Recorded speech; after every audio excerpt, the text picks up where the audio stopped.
la nuit, la tension monte d'un cran. Une foule compacte se masse devant la case de l'oncle Ma, composée de ses amis et de ses connaissances qui viennent assister au rite du deuil d'Antonio.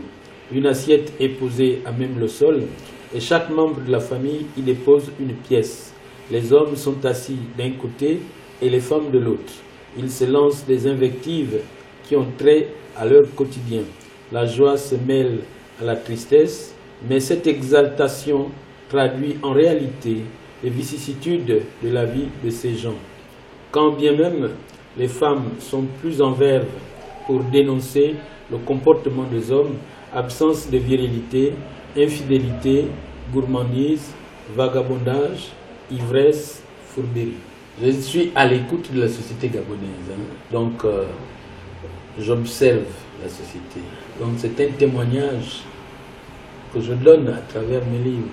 C'est pour cette raison peut-être que les gens s'intéressent à mes livres parce qu'ils se retrouvent à l'intérieur. Et Camara là, il disait au cours d'une interview que si le lecteur a pleuré, l'auteur a pleuré, c'est que le livre a abouti. On ne peut pas sortir dans un... Si vous prenez un livre, vous prenez La vocation des dignités, qui est ici. Si vous lisez ce livre, vous n'allez pas sortir de ce livre comme vous êtes rentré. Parce que le livre change quelqu'un.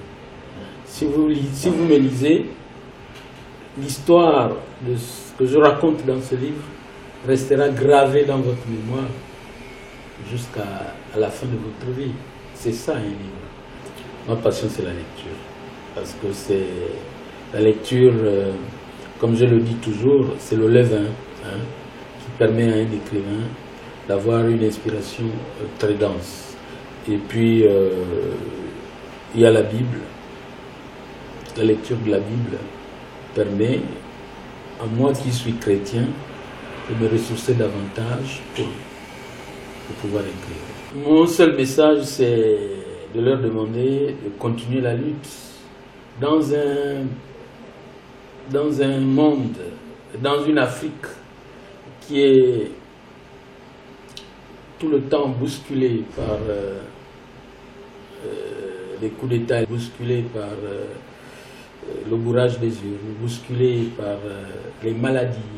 On a vu Ebola qui a décimé une partie de la Guinée, de la Sierra Leone.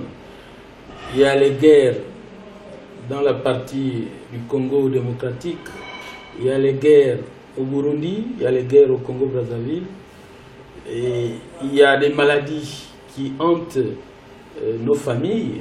Malgré les difficultés qu'on rencontre au quotidien, je demande de continuer à écrire, de continuer à lutter, parce que les maux qui minent notre société, peut-être pourront trouver une solution à travers nos écrits.